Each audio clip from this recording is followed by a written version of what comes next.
కలుగును గాక. ఈ రోజున దేవుని మందిరానికి వచ్చిన ప్రతి బిడ్డకు నా మనస్ఫూర్తిగా హృదయపూర్వక వందనాలు చెల్లిస్తూ ఉన్నా. మన దేవుడు మన కష్టకాలములో మనతో మాట్లాడును గాక. మనం ఈ రోజున ఎలాంటి పరిస్థితిలో ఉన్నామో ఆ పరిస్థితులన్నిటిలో మన దేవుడు మనల్ని దర్శించును గాక. సండే స్కూల్ పిల్లలు వెళ్ళండి అందరూ.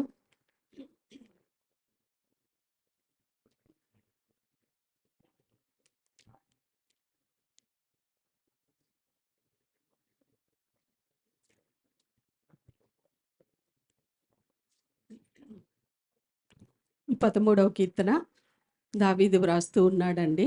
మొదటి 2 వచనాలు చదువుకుందాం.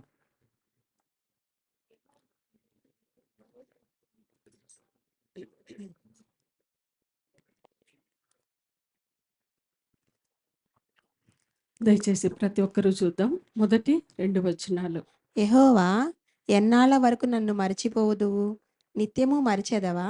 నాకెంతకాలము విముఖుడవై ఉందువు? ఎంతవరకు నా మనస్సులో నేను చింతపడుదును? ఎంతవరకు నా హృదయంలో పగలంతయు దుఃఖాక్రాంతుడనై ఉందును? ఎంతవరకు నా శత్రువు నా మీద తన్ను హెచ్చించుకొనును? చాలండి. మొదటి 2 వచనాల్లో దగ్గర దగ్గర ఒక 5 ప్రశ్నలతో ఈ యొక్క కీర్తన ప్రారంభమైంది. ప్రభా, ఎంతకాలం నన్ను మర్చిపోతావు? ఎంతవరకు నన్ను మర్చిపోతావు? నేను ఎంతవరకు ఇలా ఉండాలి? ఎన్నాళ్ళ వరకు నేను ఇలా ఉండాలి? ప్రశ్నలతో ప్రారంభమైంది ఈ కీర్తన. ప్రశ్నలు మాత్రమే కాదు, చింతతో, వేదనతో, భయముతో ఈ కీర్తన ప్రారంభమైంది. ఏమిటి ఈ చింత? ప్రభా, ఎన్నాళ్ళ వరకు నన్ను మర్చిపోతావు? నిత్యము మర్చేదవా? ఎప్పటికీ నన్ను మర్చిపోతావా? ఎన్నాళ్ళ వరకు నన్ను మర్చిపోతావా? ఎంతకాలం నాకు విముఖుడుగా ఉంటావు? అంటే ఎంతకాలం నన్ను చూడకుండా ఉంటావు? ఎంతవరకు నా మనసులో నేను చింతపడాలి? ఎంతవరకు నా హృదయంలో పగలంతయు దుఃఖాక్రాంతున్నాయి ఉండాలి? మీ జీవితంలో ఎప్పుడైనా పగలంతా దుఃఖంగా ఉన్న రోజులు ఎప్పుడైనా ఉన్నాయా? పగలంతా అంటే 12 గంటలు మీరు దుఃఖంలోనే మునిగిపోయిన రోజులు ఉన్నాయా?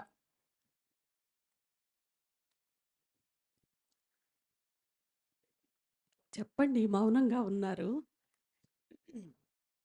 పగలంతా ఏంటండి? నా జీవిత కాలం అంతయు నేను దుఃఖక్రాంతురాల్లాగానే ఉండిపోయాను. చెప్పాలంటే నా జీవితంలో సమస్యలు, వేదనలు, బాధలు, నా జీవితంలో సంతోషంతో ఉన్న దినాల కంటే కూడా దుఃఖముతో నా జీవితాన్ని వెళ్ళబుచ్చవలసిన రోజులే ఎక్కువగా ఉన్నాయి అని మీరు ఒకవేళ అనే స్థితిలో మీరుంటే దేవుడు ఈ రోజున మీతోనే మాట్లాడుతూ ఉన్నాడు. హల్లెలూయా. దావీదు ఒకానొక రోజున, ప్రభువా, ఇంకా ఎంతకాలం నాకు దూరంగా ఉంటావు? ఎంతకాలం నీ యొక్క ముఖమును నాకు మరుగు చేస్తావు? ఎంతకాలం నేను ఈ శ్రమలు పడాలి? ఎంతకాలము నా శత్రువు నా మీద తనను తాను హెచ్చించుకుంటాడు? ప్రతి క్రైస్తవ విశ్వాసి జీవితంలో కూడా ఏదో ఒక రోజున ఇలాంటి ప్రశ్నలు రానే వస్తాయండి. ఖచ్చితంగా వస్తాయి. ఇంతకీ దావీదు ఇంతగా బాధపడుతూ ఉన్నాడు కదా! 5 ప్రశ్నలు మనం చదివితే అర్థమైద్ది. ఎంత వేదన పడుతూ ఉన్నాడో, ఎంత చింత పడుతూ ఉన్నాడో. ఇంతకీ దావీదు అంత చింత, అంత దుఃఖము, అంత శ్రమ, అంత బాధ దేనికి అనుభవిస్తున్నాడు?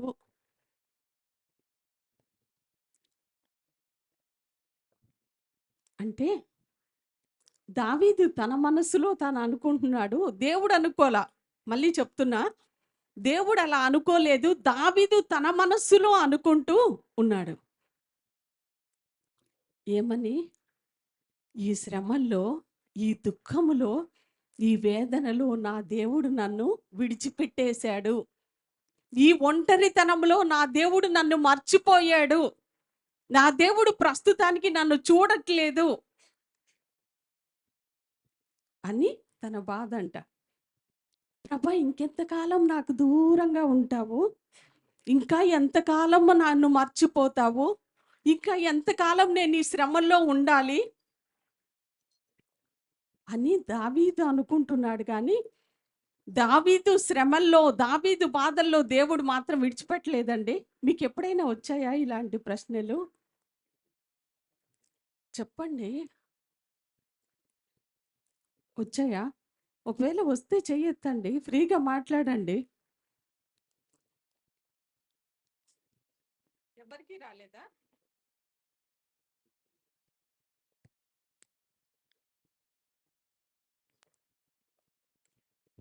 మాట్లాడకూడదు అసలని డిసైడ్ చేసుకున్నారా? చర్చ్‌లో ఏం మాట్లాడకూడదు, మౌనంగా ఉండాలని డిసైడ్ చేసుకున్నారా? చెప్పండి. మీకెప్పుడు రాలేదా ఇలాంటి ప్రశ్నలు?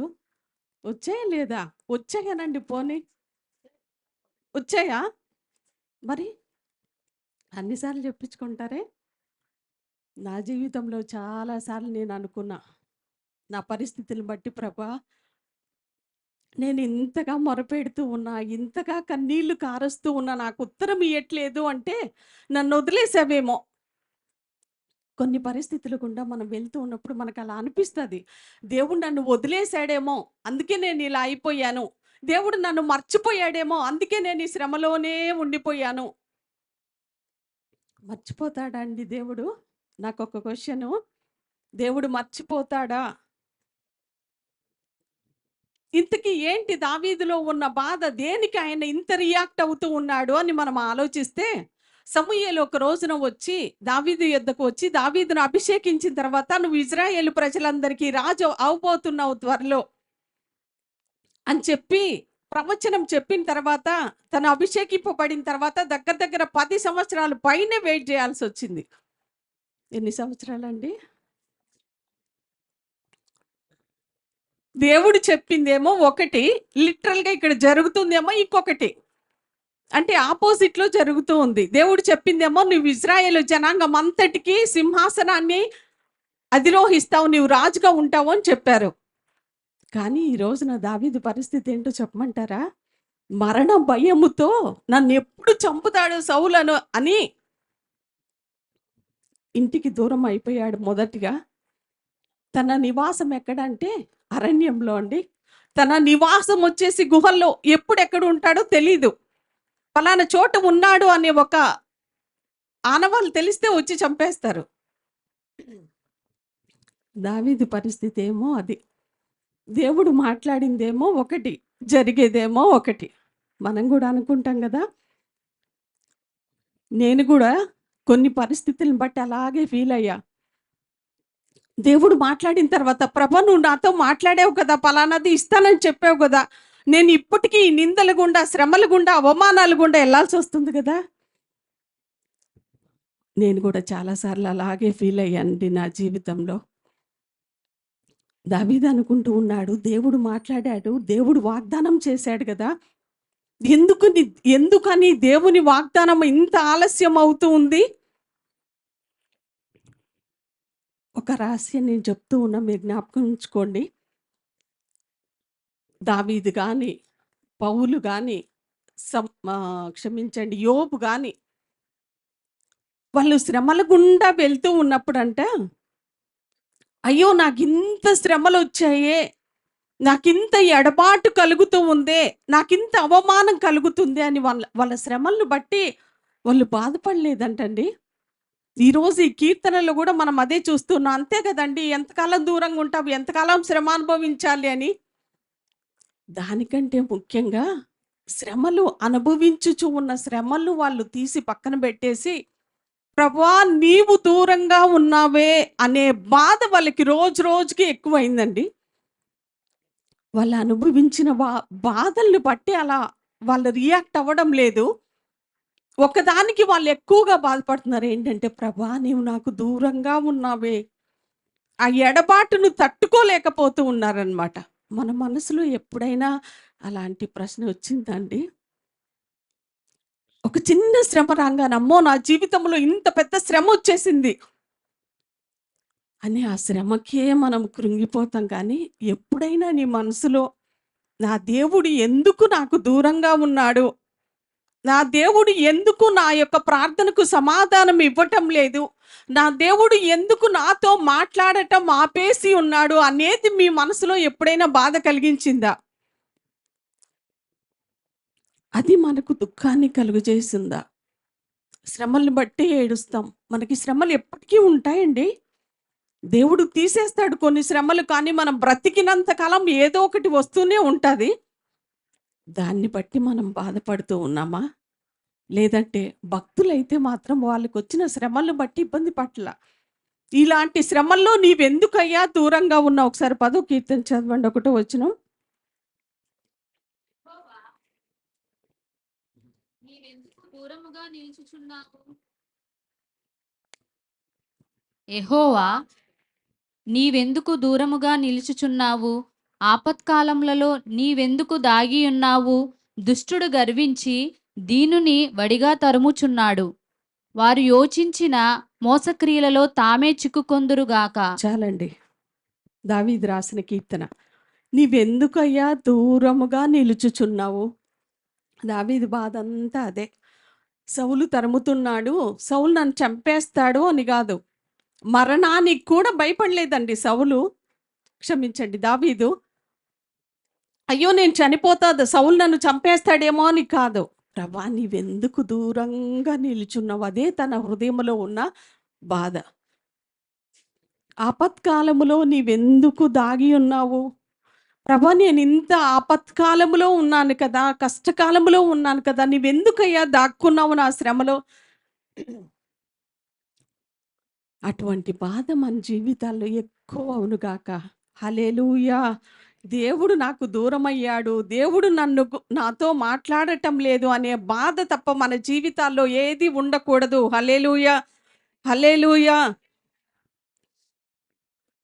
ఇంకొక చిన్న ఎగ్జాంపుల్ అండి. దేవుడు మన జీవితాల్లో అటువంటి శ్రమలు ఎందుకు అనుమతిస్తాడు మీకు తెలుసా? ఈ రోజున మీరు వెళ్తూ ఉన్న ఈ కష్టకాలం, మీరు వెళ్తూ ఉన్న ఈ శ్రమల కాలం, మీరు వెళ్తూ ఉన్న ఈ కన్నీటి కాలం ఎందుకో చెప్పమంటారా? ఎందుకని? మిమ్మల్ని నశింప చేయటానికా? మీ శ్రమల్లోనే మిమ్మల్ని నలిపివేయటానికా? మీ శ్రమల్లోనే మిమ్మల్ని నశింప చేయటానికా దేవుడు అన్ని శ్రమలు తీసుకొని వస్తున్నాడు? కొరింథీయులకు రాసిన 2వ పత్రిక 1, 3, 4, 5 చదవండి.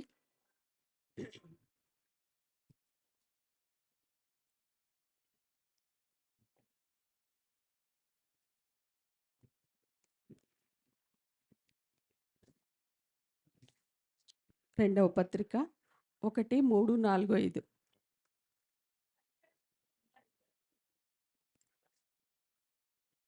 చదవండి. కనికరము చూపు తండ్రి, సమస్తమైన ఆదరణను అనుగ్రహించు దేవుడు, మన ప్రభువైన యేసుక్రీస్తు తండ్రియునైన దేవుడు స్తుతింపబడును గాక. దేవుడు మమ్మును ఏ ఆదరణతో ఆదరించుచున్నాడో ఆ ఆదరణతో ఎట్టి శ్రమలలో ఉన్నవారినైనను ఆదరించుటకు శక్తి గల వారమగునట్లు ఆయన మా శ్రమ అంతటిలో మమ్మను ఆదరించుచున్నాడు. క్రీస్తు యొక్క శ్రమలు మా ఎందేలాగు విస్తరించుచున్నవో అలాగే క్రీస్తు ద్వారా ఆదరణయు మాకు విస్తరించుచున్నది. హల్లెలూయా. పౌలు తన జీవిత అనుభవాన్ని వ్రాస్తూ ఉన్నాడండి ఇక్కడ. నేనెందుకు అన్ని శ్రమలు పడ్డానో తెలుసా? నేనెందుకు అన్ని ఇబ్బందులు పడ్డానో తెలుసా? అన్ని హింసలు నేను పడ్డానో తెలుసా? రేపొద్దున అలాంటి హింసల గుండా, శ్రమల గుండా, ఇబ్బందులు గుండా వెళ్ళే వారికి ఒక మాదిరిగా ఉండాలి అని చెప్పేసి, ఆదరణగా ఉండాలి అని చెప్పేసి, దేవుడు నిజంగా విడిచిపెట్టాడండి. దేవుడు నిజంగా దూరంగా ఉండడండి. దేవుడు మీ పరిస్థితులన్నీ తెలియకుండా ఏమీ పట్టనట్టుగా ఆయన ఎప్పుడు ఉండడండి. తన ముఖమును ఎప్పుడు దాచుకోడు ఆయన. కానీ కొన్నిసార్లు మనం ఎంత ప్రార్థన చేసినా దేవుడు విన్నట్టు అనిపించదు. చాలా దూరంగా ఉన్నట్టు అనిపిస్తుంది మన జీవితాల్లో. కొన్నిసార్లు దేవుడు మౌనం అవుతాడండి. కొన్ని పరిస్థితుల్లో మౌనంగా ఉంటాడు ఆయన. మనకు ఉత్తరం రాదు చాలాసేపటికి. ఆ కొంచెం సమయానికే మనలో ఎంతో వేదన, కలత, వదిలేసావు దేవుడు ఎప్పుడు వదిలిపెట్టాడు. కానీ కొంచెం ఆలస్యం ఎందుకు చేస్తాడో తెలుసా? కొంచెం ఆలస్యం చేసి నీకు ఆ సమయంలో అనేకమైన వాటివి నేర్పించి, నేర్పించి నువ్వన్నీ నేర్చుకున్న తర్వాత అప్పుడు ఆయన వచ్చేస్తాడు నీ దగ్గరికి.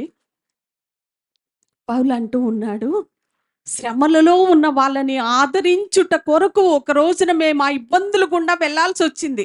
ఆ రోజున మాకు శ్రమలనేవి మా జీవితంలో విస్తరింపకపోయి ఉంటే, మేము ఈ రోజున ఆదరణగా నిలిచే వాళ్ళమే కాదు. మీలో చాలామంది అనుకుంటారు, పాస్టమ్మ గారు చక్కగా వాక్యం చెప్తున్నారు కదా!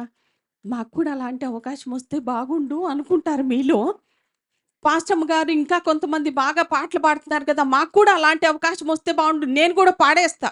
వాక్యం చెప్పే అవకాశం వస్తే బాగుండు. నేను కూడా వాక్యం చెప్పేస్తా. పరిచర్య అంటే ఇదొక్కటే కాదండి. వాక్యం చెప్పడం ఒక్కటే కాదు పరిచర్య. పాటలు పాడటం ఒక్కటే కాదు పరిచర్య. బాత్రూములు కడగటం ఒక్కటే కాదు పరిచర్య. మందిరం సిద్ధపరచడం ఒక్కటే కాదు పరిచర్య.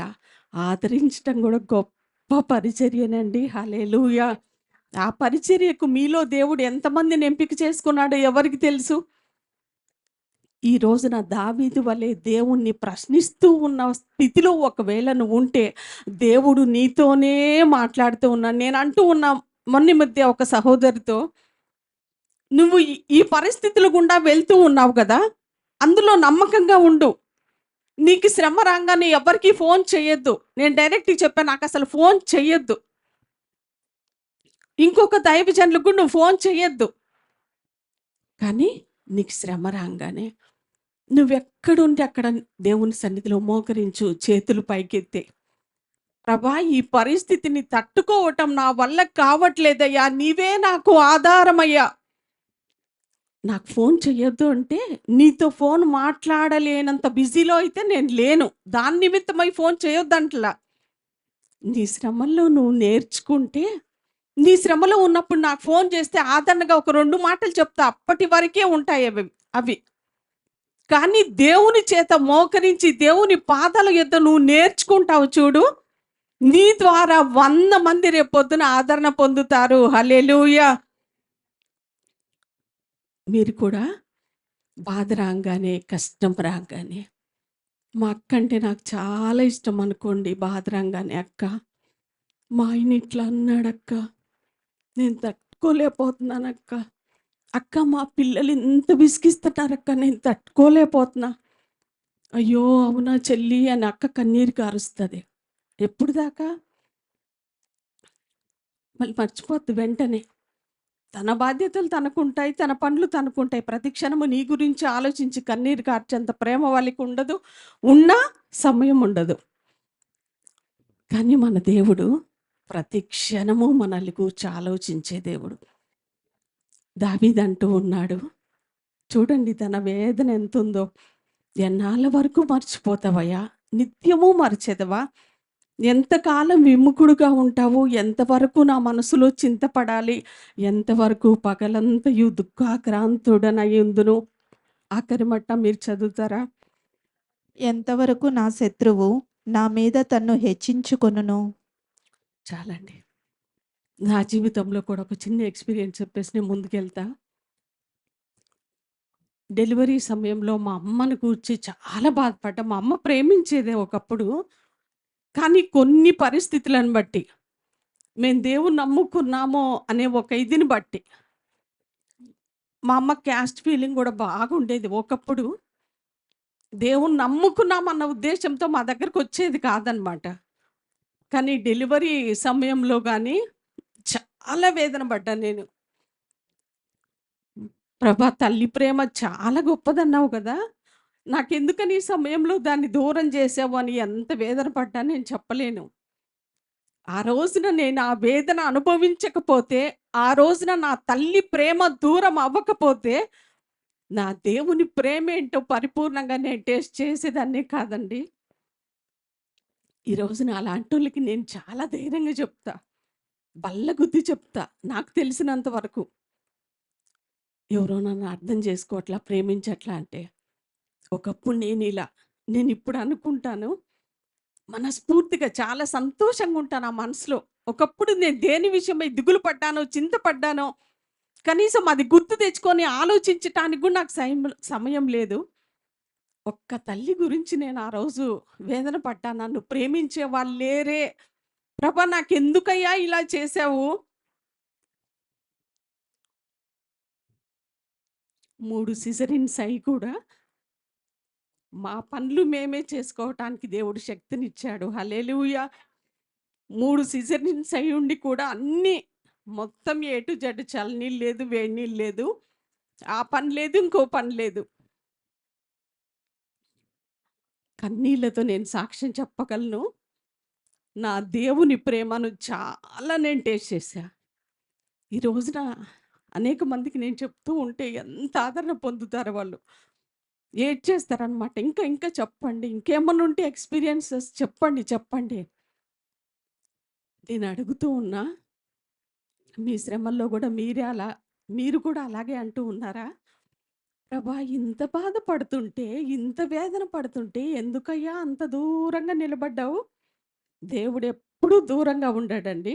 దేవుడు ఎప్పుడూ మనతోనే ఉంటాడు. ఎందుకు ఇలాంటి శ్రమలు అంటే, రేపొద్దున నిన్నొక గొప్ప వ్యక్తిగా దేవుడు వాడుకోబోతూ ఉన్నాడు.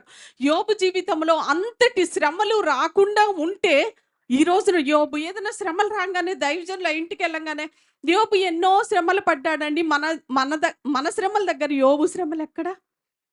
ఏదైనా ఒక వ్యక్తి శ్రమపరచబడుతూ ఉన్నాడంటే, మొదట మనకి యోబే గుర్తొస్తాడు. ఆ రోజున యోబు ఆ శ్రమల గుండా నడిచి ఉండకపోతే, ఈ రోజున బైబిల్‌లో యోబు బుక్కే ఉండేది గాదండి. ఈ రోజున నువ్వు భరించలేనంత శ్రమ నువ్వు అనుభవిస్తూ ఉన్నావంటే, దేవుడు ఈ రేపటి రోజున ఉన్నతంగా నిన్ను నిలబెట్టబోతున్నాడు. నమ్మితే ఒకసారి హల్లెలూయా చెప్తారా? హల్లెలూయా! ఒక వ్యక్తి సపోజ్ మన దగ్గరికొచ్చి, "అయ్యా నాకు రూ. 1,00,000 అప్పుందయ్యా. నేను తీర్చలేకపోతున్నా. నాకు ఇన్‌కమే లేదు. ఆ 1,00,000 నేనెలా తీర్చాలి? నా కోసం ప్రార్థన చేయండి" అంటే, "ఆహా! 1,00,000 నీది? నేను 10,00,000 అప్పు చేశా. ప్రార్థన చేశా. దేవా నాకు మార్గం చూపించయ్యా. దేవా నాకు త్రోవ చూపించయ్యా" అంటే దేవుడు నా ప్రార్థన ఆలకించి 10,00,000 అప్పు తీర్చడానికి సహాయం చేశాడురా. నీ నీ అప్పెంత? రూ. 1,00,000 ఆయన అనుకుంటాడు మనసులో, అయ్యో! ఆఫ్టర్ 1,00,000 కోసమేనా ఇంత దిగులు పడుతుందా? ఆయన 10,00,000 అప్పు తీర్చాడంట. దేవానికి స్తోత్రం. ఆయన సేవించే దేవుణ్ణి నేను కూడా సేవిస్తూ ఉన్నా. నా అప్పు తీరుస్తావు నువ్వు ఈ రోజున. గట్టిగా చెప్పండి. హల్లెలూయా! అర్థమవుతుందా మీకు? దేవుడు ఎందుకు మనల్ని శ్రమల గుండా తీసుకొని వెళ్తూ ఉన్నాడు. శ్రమలు సహించి కొంతమంది మాస్టర్స్ చేసి వెళ్ళిపోయారు. దేవుడు ఈ రోజున మనం కూడా టీచింగ్ చేయాలని ఆశపడుతున్నాడు. ఏ సబ్జెక్టు? తెలుగా? మ్యాథ్సా? సోషలా? ఏ సబ్జెక్ట్ అండి? శ్రమలనే సబ్జెక్ట్ మనం కూడా టీచ్ చేయగలం ఎప్పుడు అనుభవిస్తేనే. రేపొద్దున శ్రమల్లో ఉండటానికి యేసుక్రీస్తు ప్రభువారు అంత బలహీనత గుండా ఎందుకెళ్ళాల్సొచ్చింది? అంత శ్రమల గుండా, అవమానం గుండా ఎందుకెళ్ళాల్సొచ్చిందంటే, ఈ రోజున మన ప్రభు మనకు టీచ్ చేస్తూ ఉన్నారు. ఎవరైనా ఒక చెంప కొడితే రెండో చెంప తిప్పమని. మనం తిప్పలేము ఈ రోజున. కానీ దేవుణ్ణేంటో మనం ఎరగగలిగితే, ఎవరో శత్రువు వచ్చి అన్నెసరిగా మనల్ని కొట్టినప్పుడు, రెండో చెంప కూడా కొడతావా? ఇటు కూడా కొట్రా? ఈ రోజున క్రైస్తవులకొస్తున్న శ్రమలు చూస్తే, మన హృదయం తట్టుకోలేదు కదా!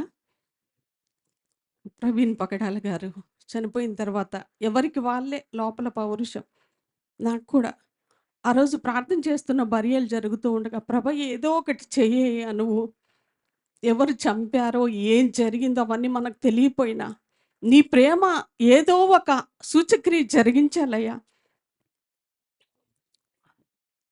వాళ్ళ భార్య అంత ధైర్యంగా, కనీసం కన్నీళ్ళు గూడా లేవు. ఉన్నాయి బాధలు, చాలా బాధుంది తనలో.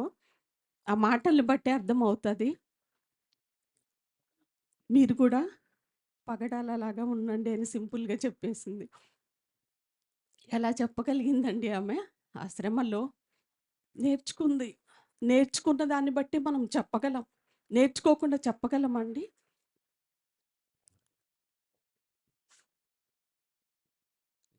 ఒక వచనాన్ని చదువుదాం. యెషయా గ్రంథం 49:14. యెషయా గ్రంథము 49:14.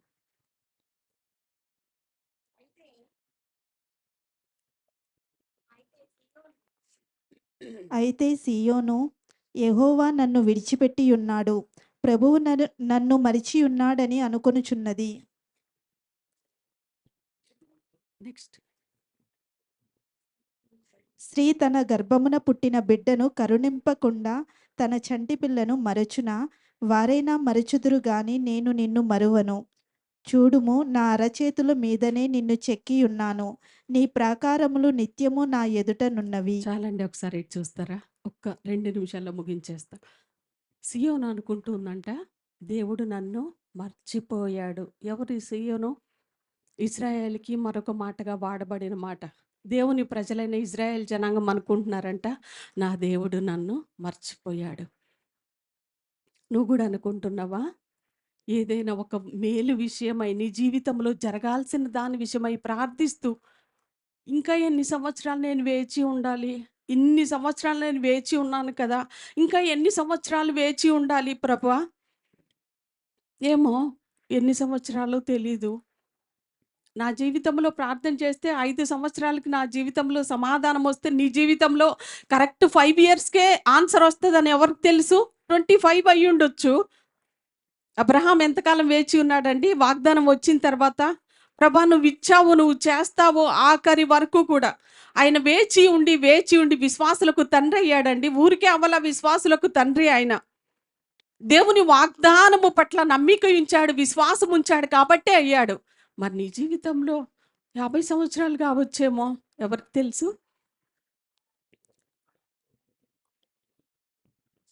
సియోను అనుకుంటూ ఉందంట, దేవుడు మర్చిపోయాడని. కానీ దేవుని ప్రజలైన జనాంగం అలా అనుకుంటూ ఉన్నప్పుడు దేవుడిచ్చిన సమాధానం ఏంటంటే, నేను నిన్ను మర్చిపోలేదు. నా అరచేతుల్లో నేను చెక్కుకున్న అరచేతిలో మన పేరుంటే, అరచేయి మనం రోజుకి ఎన్నిసార్లు చూసుకుంటాం, వాడతాం. మన చేతిలోనే ఉందంటే మనకి ఎంత దగ్గరగా ఉంటుంది మన కళ్ళకి. అదే కాల్లో రాసుకోలేదు కదా ఆయన, అరకాల్లో రాసుకోలేదు కదా, చేతిలోనే రాసుకున్నా అంటే చెయ్యి మనకి ఎంత దగ్గరగా ఉంటుంది. ఎన్నిసార్లు చూసుకుంటా ఉండుండొచ్చు ఆయన. కొంతమంది పచ్చబట్లు పడిపించుకుంటారు, వాళ్ళకి ఇష్టమైన వాళ్ళు పచ్చబట్లు. నాకు కూడా ఉంది, పేర్లు అయితే లేవులేండి. ఇది ఇంకట్లా ఉండిపోద్ది, చూసుకుంటా ఉంటారు. సపోజ్ తల్లి పేరు వేయించుకున్నారనుకోండి పచ్చ, ఆమె చనిపోయినా కూడా నా తల్లి అని చూసుకుంటూ ఉంటారు. దేవుడు అంటూ ఉన్నాడు, నా చేతిలో నిన్ను చెక్కుకొని ఉన్నాను, నేను నిన్ను మర్చిపోలేదు. నువ్వు అనుకుంటూ ఉన్నావు. ఎగ్జాంపుల్, ఆకాశంలో కొన్నిసార్లు సూర్యుడు బాగా ప్రకాశిస్తూ ఉంటాడు. ఒక ప్రకాశమైన వెన్నెల మనం చూస్తూ ఉంటాం. ఉన్నట్టుండి ఆ ప్రకాశం ఆగిపోయిద్ది. ఏమైద్ది? మబ్బులు, మేఘాలు అడ్డొస్తాయి. అడ్డొచ్చి అట్లాగే ఉండిపోతాయా? ఎప్పుడైనా చరిత్రలో ఒక 3 రోజులు మబ్బులు మేఘాలు వచ్చేసి అలాగే ఉండిపోయిందా? మేఘం తొలిపోద్ది కదా. మన జీవితాల్లో కూడా ఆ మేఘాల వల్లే మన పరిస్థితులన్నీ మార్చగలిగిన శక్తి ఆయనలో ఉందండి. ఇదొక్క మాట చదివి ముగించేస్తా. అద్భుతం ఏంటంటే, చింతతో, బాధతో, వేదనతో ప్రారంభమైన కీర్తన లాస్ట్ వచనం ఒకసారి చదవండి. Last 2 lines. నేనైతే నీ కృపయందు నమ్మిక ఉంచి ఉన్నాను. నీ రక్షణ విషయమై నా హృదయము హర్షించుచున్నది. యెహోవా నాకు మహోపకారములు చేసి ఉన్నాడు. నేను ఆయనను కీర్తించెదను. హల్లెలూయా. ఇంత బాధతో ప్రారంభమైన కీర్తన దావీదు ఆఖరిగా అంటూ ఉన్నాడు, యెహోవా నాకు మహోపకారములు చేసి ఉన్నాడు. హల్లెలూయా. చాలా సార్లు మందిరానికి మీరు చాలా హృదయం నిండా బాధ నింపుకొని వచ్చేస్తారు. హృదయం నిండిపోయి ఉంటుంది, బాధ ఇంకేమాత్రం ఖాళీగా ఉండదు. అలాంటి బాధతో ఇక్కడికి వచ్చేస్తారు మందిరానికి. కానీ వెళ్ళేటప్పుడు ఎలా వెళ్తారు? అదే బాధతో వెళ్ళారా? చాలాసార్లు కన్నీళ్లతో నేను మందిరానికి వచ్చే సంతోషంతో బయటికెళ్ళా. అలాంటి సందర్భాలు నా జీవితంలో కూడా ఎన్నో ఉన్నాయి. హల్లెలూయా. బాధతో మీరు ఇక్కడికి వచ్చి సమాధానంతో వెళ్ళిపోయారు. హల్లెలూయా. దేవుడు అలాగే మన జీవితంలో గొప్ప కార్యాలు జరిగిస్తాడు. ఈ దావీదు జీవితంలో చేసిన దేవుడు మహోపకారములు చేసి ఉన్నాడంట. కాగా నేను ఆయనను కీర్తించెదను. ఇంతగా జరగటానికి ఆయన మధ్యలో ఏదో చేశాడు. అదే చాలా ప్రాముఖ్యమైంది మనకి. శ్రమలొచ్చాయి, వేడుకున్నాడు, తప్పోయింది. ఆఖరిగా ప్రభువును స్తుతిస్తున్నాడంటే మధ్యలో ఏదో జరిగింది. ఆ 2 వచనాలలో 2 విషయాలు చేశారాయన. ఇంత శ్రమలలో ఆయన బయటికి రావటానికి, ప్రభువుని స్తుతించటానికి, ప్రభువు కోసం సాక్షిగా బ్రతకటానికి ఏమి జరిగింది అంటే ఆ 2 మాటలు చాలా ఇంపార్టెంటు.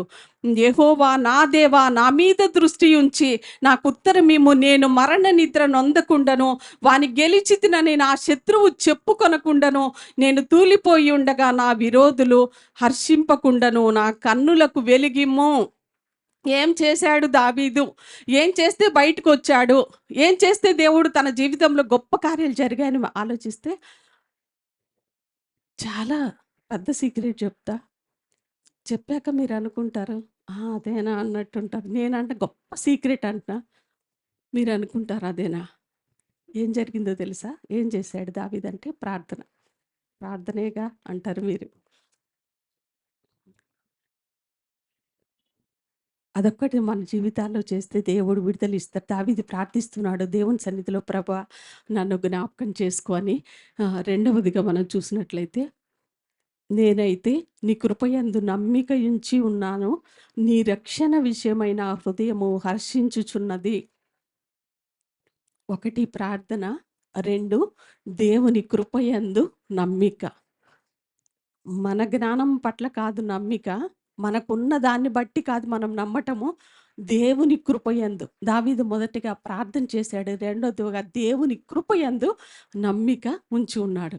దావీదు అంటున్నాడు, నేనైతే నీ కృపయందు నమ్మిక ఉంచిన. పాట గుర్తొస్తుందా? కొంచెం పాడదామా? నేనైతే నీ కృపయందు నమ్మికయుంచి ఉన్నాను, నమ్మికయుంచి ఉన్నా. నేనైతే